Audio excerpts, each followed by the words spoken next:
آج کے جمعے کا جو موضوع ہے اس میں مختصراً دو چیزوں کی طرف توجہ دلانی ہے۔ ایک ہے عقیدہ تحفظ ختم نبوت، اور دوسرا جمعہ کی نماز کا اہتمام۔ ان دو چیزوں کے حوالے سے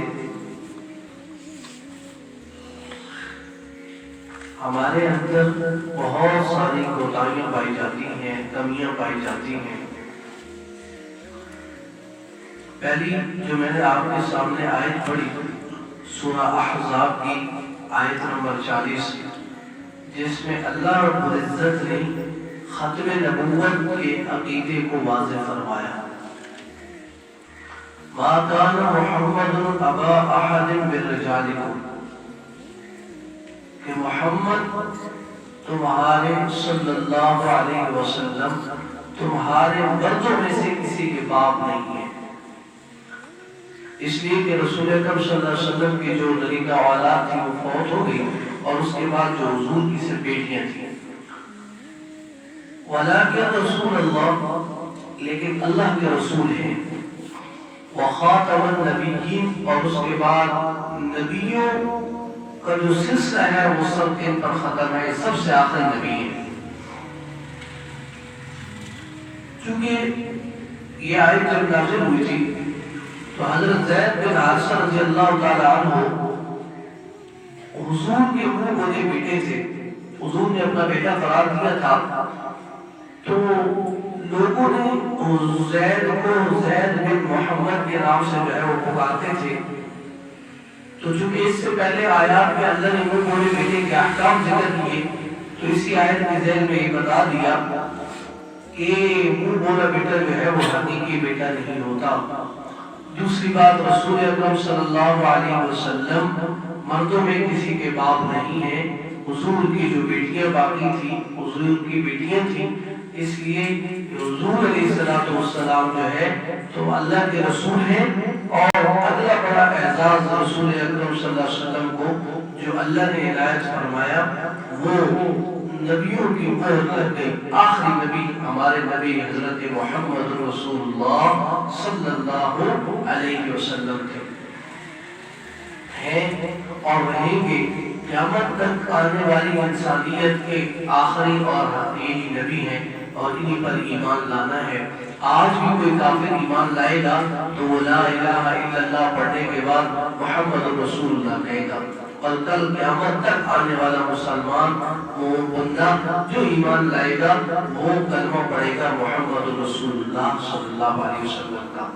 اس لیے اللہ نے ہمارے اوپر جو کرم کیا وہ یہ کیا کہ ہمیں اس نبی کی امت بنا دیا جو خاتم النبیین ہے، جس پر نبیوں کی مہر لگ گئی، اس کے بعد کسی نبی کی نہیں آتی۔ اب یہ عقیدہ ایسا ہے کہ کچھ ایسی چیزیں ہیں جو ہماری نجات کے لیے ضروری ہیں۔ یاد رکھیں کہ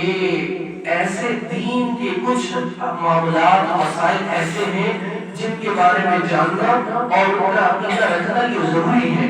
اگر اس کے بارے میں عقائد خراب ہو گئے تو اللہ معاف فرمائے کہ اس لیے کہ بندہ ایمان کیے سے بھی ہاتھ دھو بیٹھتا ہے۔ انہی کاموں میں اور انہی مسائل میں سے ایک مسئلہ یہ عقیدہ ختم نبوت کے ہے کہ ہمارا اس پر ایمان ہے کہ اللہ کے نبی حضرت محمد رسول اللہ صلی اللہ علیہ وسلم کے بعد کوئی اور نبی آنے والا نہیں ہے۔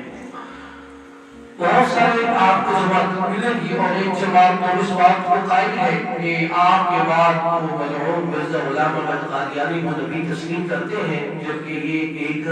کفر ہے اور ایک جو ہے مسلمانوں کی دل آزاری، اور یہ اس حوالے سے ہمارے مسلمانوں کو ایسی فطروں والی جماعتوں سے محفوظ رہنے کے لیے ان چیزوں کو پڑھنا چاہیے، سمجھنا چاہیے، اور ایسی مجالس جو منعقد ہوتی ہیں ان مجالس میں جانا چاہیے۔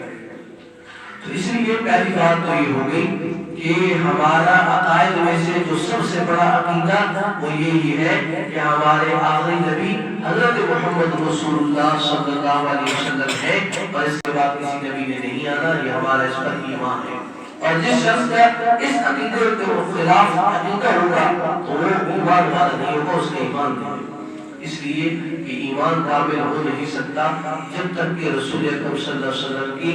یہ عقائد میں حضور کے آخری نبی ہونے کا عقیدہ ہمارا نہ ہو۔ الحمدللہ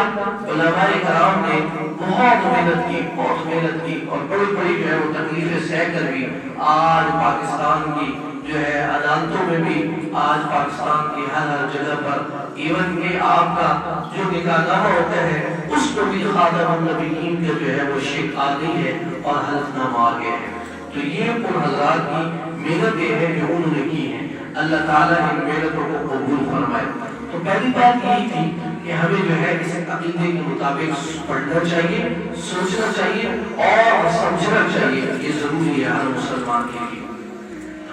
دوسری چیز جو پچھلے جمعے سے ہمارے ہاں یہ چل رہی ہے کہ ہم فلسطینی بھائیوں کی اور مسلمانوں کی مظلوم مسلمانوں کی مدد میں کیسے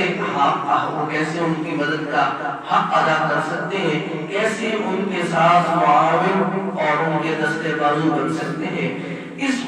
معاملے کے مطابق میں نے پچھلے جمعے بھی گزارش کی تھی، میرے اور آپ کے بس میں ایک ہے بائیکاٹ، کہ ان چیزوں کا مصنوعات کا بائیکاٹ کیا جائے۔ دوسرا کام ہے دعائیں نہیں چھوڑنی چاہیے۔ ہمیشہ انسان جو ہے وہ سمجھتا ہے کہ شاید میں بہت دعا کر رہا ہوں اس کا کوئی فائدہ نہیں ہو، فوائد بہت زیادہ ہوتے ہیں اور اس کے بہت زیادہ فوائد جو ہو رہے ہیں وہ کچھ فوائد میری اور آپ کی نظروں آنکھوں سے اور نظروں سے اوجھل کیے جاتے ہیں کہ یار یہ جو میڈیا ہے وہ آپ کو پورا جو ہے وہ مسلمان مجاہدین اور مضبوط ایمان والوں کے حالات نہیں بتائے گا جو وہ ان یہودیوں کو جو ہے وہ نیست و نابود کر رہے ہیں اور ان کا جو حشر کر رہے ہیں وہ آپ کو بہت کم بتائے گا، اس لیے کہ ان کے ہاں ایک چیز بہت زیادہ وہ اعتماد اور بڑے طریقے سے چلائی جا رہی ہے۔ ان کے ہاں ہمارے جو ملک میں جو بہت بڑی چیز ہے وہ نیگیٹیوٹی ہے، منفی سوچ ہے، ہر طرف منفی پھیلاؤ، وہ پاکستان ہو گیا، فلانا گیا، یہ ہو گیا، وہ ہو گیا، ہر طرف یہ کام آپ کو نظر آئے گا۔ لیکن آپ یہودی مسئلہ کو دیکھیں تو ان کی جو پلانر ہیں، ان کی جو پلاننگ ہے، وہ ساری کی ساری چیزیں ان کی جتنا بھی نقصان ہو رہا ہوگا کبھی اپنا نقصان نہیں بتائے گا۔ وہ کہے گا ہمارے فوجیوں نے یہ کر دیا، ہمارے جہازوں نے یہ کر دیا، فلاں جگہ اتنے لوگوں کو جو ہے دہشت گرد کو ختم کر دیا۔ وہ کبھی اس طرح نہیں کہے گا کہ وہ مارے گئے، ہمارے جو جہاز ہمارے ٹینک ختم ہو گئے۔ دیکھیں نا ان مجاہدین نے یہ جو مٹھی بھر مجاہدین ہے اور ان کے پاس کوئی خاص ساز و سامان بھی نہیں ہے، 35 سے قریب زیادہ ٹینک ان کے جو ہے وہ تباہ کر چکے ہیں اور کتنے جو ہے وہ ان کے لوگوں کو جنگ کا واصل کر چکے ہیں، لیکن آپ کو یہ کوئی نہیں بتائے گا۔ تو اس لیے یہ بات یاد رکھیں کہ مثبت سوچ اور مثبت کام جو ہے وہ آگے پھیلانے چاہیے، اپنے ملک میں ہو، اپنے ملک کے اداروں کے ہو تو ان کو آگے پھیلانا چاہیے۔ آج آپ کو اس ویڈیو پر جو ہے اگر کہیں مدرسے میں کہیں ایک بچے کا کوئی جھوٹا واقعہ آئے گا تو اس کو ہر ایک آگے پھیلائے گا، لیکن اتنے سارے مدارس کے اتنے اچھے کارنامے کہ لوگ پوری دنیا میں جا کر پاکستان کا طالب علم جو ہے وہ مسابقہ قرآن مجید کے آتا ہے، کوئی اس کو آگے نہیں پھیلائے گا۔ پوری دنیا میں جو ہے وہ جا کر وہ لوگ پوری دنیا سے آ کر یہاں کی حاصل کر رہے ہیں اور یہاں سے ڈگریاں لے کر جاتے ہیں اور ہمارے بچے ہمارے ملکوں میں جاتے ہیں پڑھنے کے لیے۔ اس چیز کو کوئی نہیں شیئر کرے گا، اچھی باتوں کو اپنے وطن کی، اپنے ملک کی جو ایسے دینی ادارے، دینی خدمات اور آپ کے اس ملک کے اندر ایسے اللہ رب العزت نے ادارے بنائے ہیں اور وہ بھی خاص طور پر مدارس کے لوگ کہ جو اس وقت بھی بیرونی ملک میں بیرونی ملک جا کر اور فلسطین کے مسلمان اور مجاہدین کے لیے دن رات لگے ہوئے کام کر رہے ہیں۔ ایسے بھی ماشاءاللہ لوگ ہیں، لیکن ایسے لوگوں کو اور ایسی چیزوں کو ہم آگے نہیں پھیلاتے۔ ہم ہر نیگیٹیوٹی، ہر منفی سوچ کو آگے پھیلانے کے جو ہماری ایک بری عادت بن چکی ہے، تو اس وجہ سے ایک اچھی عادت یہ بنائے کہ اچھے کاموں کو آگے کیا کریں، اچھے کاموں کو بیان کیا کریں تاکہ لوگوں کی حوصلہ افزائی ہو، مایوسیاں ختم ہو اور پریشانیاں ختم ہو اور اچھی سوچ لے کر جو ہے جو لوگ کام کر رہے ہیں وہ اچھی سوچ لے کر نئے عزم کے ساتھ آگے بڑھیں۔